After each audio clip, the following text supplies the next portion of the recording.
42% des forêts privées en France, en particulier en Pays de la Loire, sont détenues par des propriétaires ayant moins de 10 hectares. Pour gérer ces petits volumes et couper le bois des particuliers en circuit court, il existe en France des scieries mobiles. Et vous allez voir qu'à côté des essences les plus utilisées comme le chêne ou le pin, il est aussi possible de valoriser des essences peu répandues sur le marché de manière locale. Pour voir comment ces scieries mobiles fonctionnent, nous avons rendez-vous avec Antoine Damécourt et Alban Klein.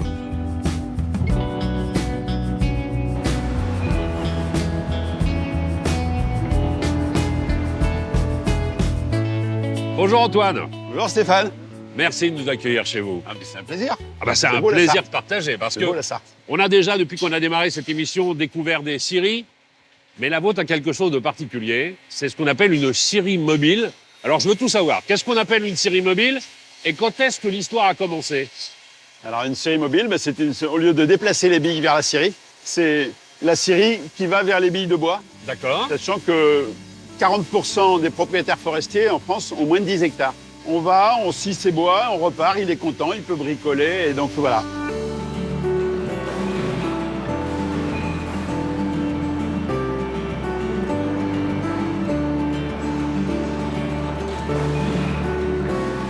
Si je dois faire venir une machine comme celle-ci, il faut que le chemin fasse quelle largeur, il faut qu'il y ait quelle longueur à un moment donné pour pouvoir poser la machine et la stabiliser. Le chemin, c'est comme un camion, hein. Il faut qu'il te fasse 3 mètres. Alors après, c'est l'angle pour tourner à chaque bout du chemin, il faut pouvoir tourner un peu plus large. Mais bien sûr. Sinon, ça mesure 16 mètres de long au total et on peut scier des bois de 7 mètres de long et d'1,30 m de diamètre. Et celle-ci, elle scie des arbres un peu plus longs, non? Ah oui, parce qu'à poste fixe, vous voyez, à partir d'ici, on a mis une rallonge là. Quand on peut scier des bois de 10 mètres de long, les scieries traditionnelles ne sont pas équipées pour faire du 10 mètres de long. Donc on fait les moutons à 5 pattes.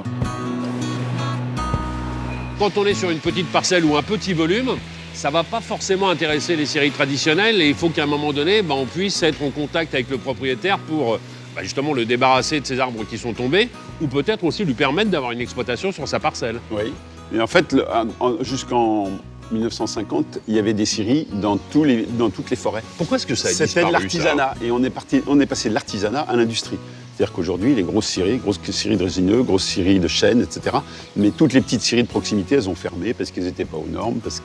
Voilà. Et donc nous, on réinvente rien, on refait ce qu'il y avait autrefois.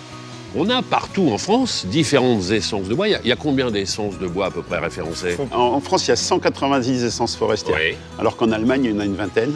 Pour arriver à les utiliser, parce que sinon, aucun intérêt. Donc c'est le merisier qui était très, très coté il y a quelques années, mais c'était à la mode au meuble rouge, et les gens n'en veulent plus, mais c'est une mode qui reviendra si on en scie. C'est le tremble, qui est un peuplier forestier, qui pousse très vite et qui est un bon bois de charpente. C'est le charme, qui est un bois très dur, on peut faire du parquet. C'est le robinier faux acacia, qui a le seul bois qui est en classe 4 en durabilité extérieure, c'est-à-dire qu'il peut concurrencer le teck, peut faire du mobilier extérieur. Mais il faut qu'on arrive à les classer, à les faire connaître, parce que si on veut qu'un architecte prescrive du tremble en aménagement intérieur ou du merisier, il faut pour ça qu'il y ait une classification, ce qui nous manque un petit peu aujourd'hui, parce que s'il n'y a pas une fiche technique de résistance au feu, de résistance à la mécanique, etc., l'architecte, il prescrira pas ce bois-là. Alors on sait que maintenant, il y a effectivement la possibilité de faire venir une scierie à domicile. On sait que vous travaillez sur des petits volumes, parce que vous vous déplacez pour 10 mètres cubes. 10 mètres cubes. 10 mètres cubes. On sait que vous travaillez sur des essences complètement différentes de celles que l'on peut retrouver dans les scieries traditionnelles. Maintenant, ce que je cherche à savoir, c'est quels sont les débouchés. À qui on va vendre tout ça? Alors, c'est pas votre affaire à vous. Oui. C'est celle d'Alban que je vais aller retrouver maintenant. Mais quand j'ai monté ça avec Paolo, je disais que j'avais monté la scierie mobile parce que j'arrivais pas à vendre mes charmes. Le charme est une essence formidable. Et maintenant, d'un bois très très dur. Et maintenant, je vends mes charmes. N'est-ce pas, ça marche. Merci beaucoup, Antoine. À bientôt. Stéphane. À très bientôt.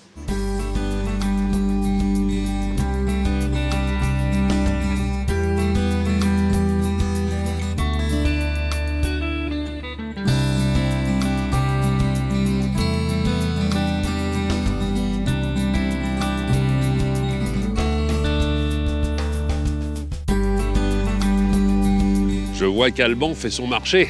Bonjour Stéphane. Bonjour, ça va bien? Enchanté. Super, vous êtes en train de regarder ce qui est commercialisable ici? On est en train d'envisager une prochaine exploitation, voir un peu ce qui va ressortir, les différentes essences, les qualités. Parce que vous, l'entreprise que vous avez montée, c'est justement une entreprise de commercialisation des essences qui étaient, je ne veux pas dire un peu oubliées, mais laissées de côté. Parce que ça n'intéressait pas forcément les scieries traditionnelles. C'est ça, on a développé une gamme de services qui visent en fin de compte à reconnecter le propriétaire forestier et le transformateur, le consommateur. On est sur une parcelle de combien d'hectares? Là, on est sur une parcelle qui fait 15 hectares. Et il y a combien d'essences différentes, commercialisables entre guillemets? Commercialisables dans le mode classique, il y en a une demi-douzaine, 6. Celles qu'on connaît tous, hein, les chênes, le hêtre, tout cela. Les chênes, le hêtre, le châtaignier, les résineux, les pins, les Douglas. Et il y a les essences qui sont un peu oubliées, comme le charme que l'on a ici, le frêne également. Alors parlez-moi justement de ces essences oubliées et des débouchés qu'il peut y avoir justement sur ces différentes essences. Je vais vous en citer plusieurs. Le charme, par exemple, que l'on a vu tout à l'heure en scierie, qui peut avoir énormément d'usages en menuiserie intérieure.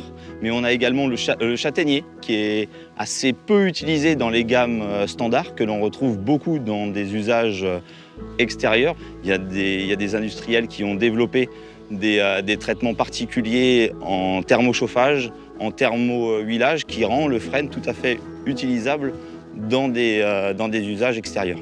Qu'est-ce qui pourrait se trouver à proximité de moi et que l'on pourrait utiliser à des fins d'ébénisterie, de menuiserie ou autre chose? Je vais commencer par celui que vous avez derrière vous. Celui-ci? Le chêne. D'accord. C'est vrai qu'aujourd'hui, le chêne trouve sa place dans les réseaux classiques, dans les scieries classiques, avec différentes qualités possibles. Mais on a également le charme qui est ici, qui donne une qualité très intéressante sur des usages menuiserie intérieure, notamment en escalier, mais également en cuisine. Il y a combien d'essences différentes que vous commercialisez, vous, maintenant? Peut-être 25 ou 30. C'est important quand même. Ah oui, et encore, on peut faire certainement beaucoup plus parce qu'il y a toutes les essences de parc et jardin que l'on peut valoriser. Le séquoia trouve également des usages en extérieur et en intérieur hyper intéressants. Alors je vais aller un peu plus loin et vous allez comprendre où je vous emmène tout doucement. On a parlé effectivement de la façon de travailler en circuit court pour la scierie mobile. Est-ce que vous aussi, sur les débouchés, vous travaillez en circuit court? L'idée, c'est de reconnecter le propriétaire forestier aux transformateurs et consommateurs. Et on développe depuis maintenant au moins 6 ans, une demande qui est plutôt tournée vers le consommateur directement, vers l'artisan directement et les collectivités également, qui s'intéressent justement à utiliser le bois d'ici.